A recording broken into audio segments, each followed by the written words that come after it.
Good afternoon. Good afternoon. Did you miss us? Follow up Friday. Didn't happen last week. No, but we're back.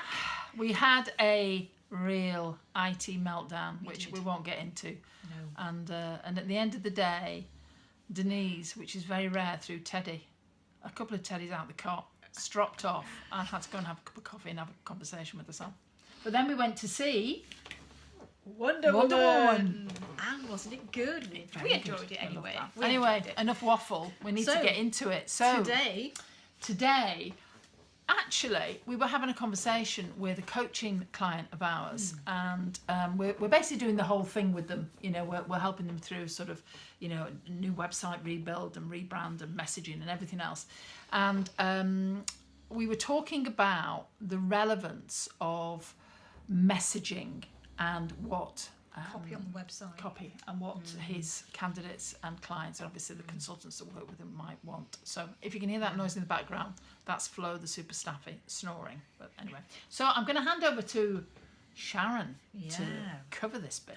And actually, I might interject. I can think there's two conversations this week that I've had that relate absolutely to this. And the first thing that I want to say, you know, it's a bit of a home truth, and you might not want to hear it. The reality is, people are not interested in you. They're not interested in what you think, what you believe.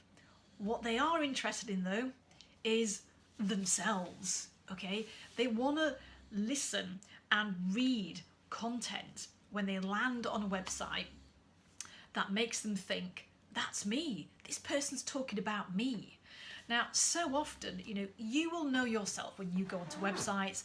You know, you receive lots and lots of promotion emails yourself, and you know, you probably stop opening. Probably a few hundred from us as well, but there you go. You probably, you know, stop opening some. You probably unsubscribe from many email lists because those emails and that copy, what it does, it just talks about the person selling their own business. That's not what people want to hear. They want to hear about themselves. So the first thing then is, you know, when you're thinking about writing copy, writing content, writing emails, there's a really simple little process to use, and it's called PASSA. Can I just say something here? PASSA's about hooking people in. So it's about really showing that you understand them and know them. Sorry. Absolutely. Okay. And I know that you're going to chip in with something else. So PASSA. So jot that down. PASSA. Now let's start with the P. The P is for problem.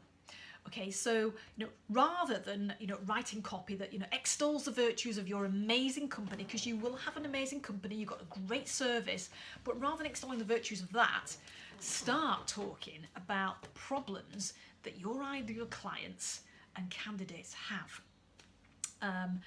Whether it's a client who's frustrated because they can't find the right kind of talent, that they've had a few people that haven't quite fitted into the organisation despite having the right kind of talent, that fit and match, it's not worked, a talent short market, lots and lots of different challenges that your clients have around recruiting. People could be turning down their offers. What is that about? So multiple things. So first of all, start thinking about pain and identifying in your copy, in your content and on your website the pains and challenges of your clients and your candidates. And the second one Denise feels particularly strongly about here.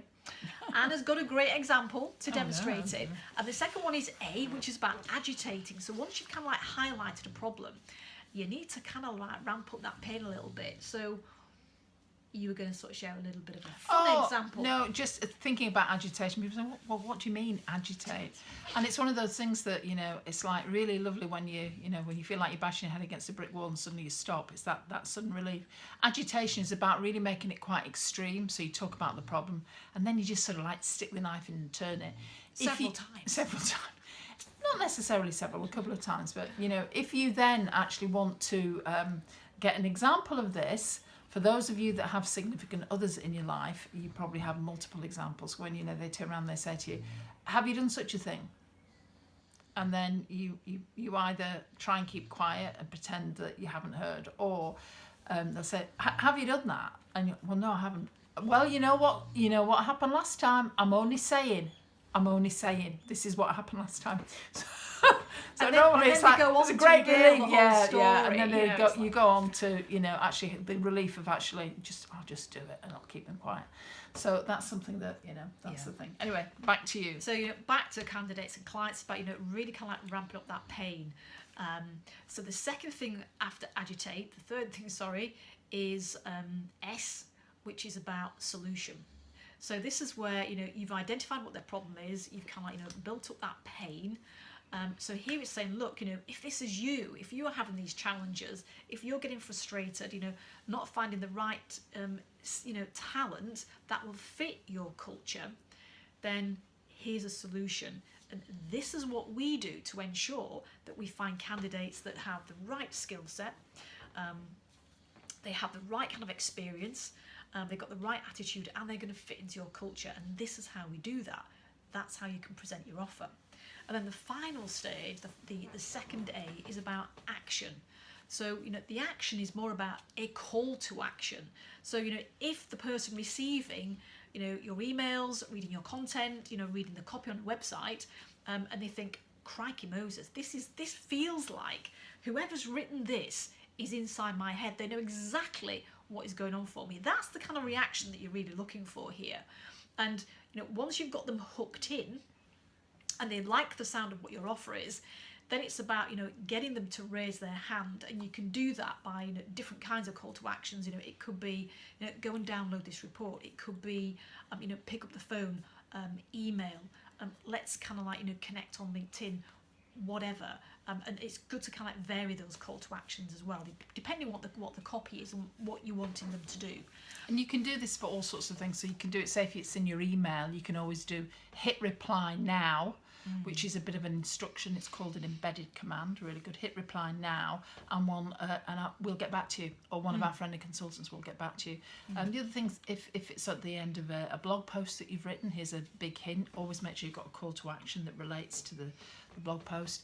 Then it could be, you know, contact us, click here to contact us now, and you would hyperlink then, so you just do a copy and paste hyperlink, right click, and that will then, you know, could link to your contact us page, so they could fill something out there and send it to you. So problem, agitate, solution, action. Really, really simple. And when you use that simple little process in your copy and your content, it will make a significant difference in helping you stand out, because, you know, it's not a process that all recruiters use by any stretch of the imagination. So it's a great opportunity. It's not their fault either, because they've not been skilled in copywriting. Absolutely. So Absolutely. you know, it's about learning from the master's direct response. Yeah. Years ago, when people used to, the only way you sold things was by posting, receiving something in the post. They had to live by the words that they wrote, and it's exactly the same online. You know, people are skimming through things. If they suddenly there's a connection that, oh God, those are my problems. Wow! Suddenly they start reading, and it hooks people in. So you see a huge difference if you do that. Absolutely. So good to be back this week. Good to be back. And have a great weekend, and we will be back next week for another episode of Follow Up Friday. Bye for now. Bye for now. Bye.